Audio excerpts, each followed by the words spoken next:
Next tonight, 3 years on from the Grenfell fire disaster, hundreds of people in Yorkshire are still living in flats covered with potentially dangerous cladding. Now, the government says it's provided over £1 billion to remove the dangerous material, but residents say progress is still too slow. This all comes as the number of people dying or being seriously injured in flat fires in Yorkshire has hit an 8-year high, as David Rhodes reports.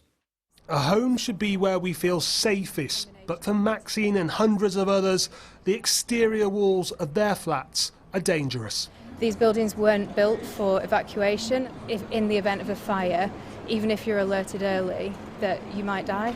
The cladding on this building is potentially flammable, and there are up to 25 buildings in Yorkshire still with dangerous cladding on them.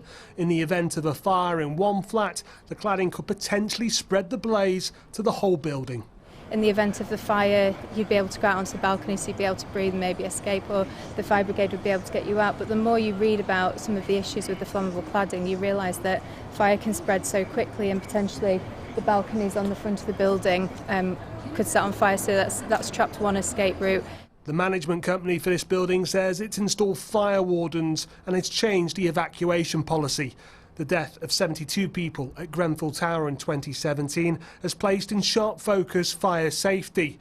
In Yorkshire last year, 103 people died or were seriously injured in flat fires, the highest number residents' fears about fire safety. It's really stressful. I think you have to try and compartmentalise it to be able to just get on with life day to day, but it's always there. In the Commons this week, a new law to reform fire safety rules wasn't passed by MPs. The government say building laws will be reformed, whilst Labour say the government is not acting fast enough.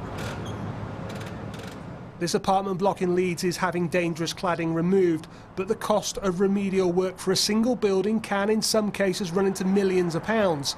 £1.5 billion of government funding is being provided to remove dangerous cladding. I think there are people that have anxiety about that and are very anxious that they are potentially facing bankruptcy. But affected residents fear if that money runs out, they'd be left picking up the bill to correct someone else's mistake. In the best case, you're probably in for tens of thousands of pounds. And obviously there is government funding out there to try and remediate those buildings. But you know, we're not sure at this stage whether actually the costs of that will be covered as part of the remediation fund, or whether there's actually enough money in the pot for that. For Maxine, the company that manages her building says they've registered for government funding, but there is no time frame as yet on the horizon as to when the dangerous cladding may be removed.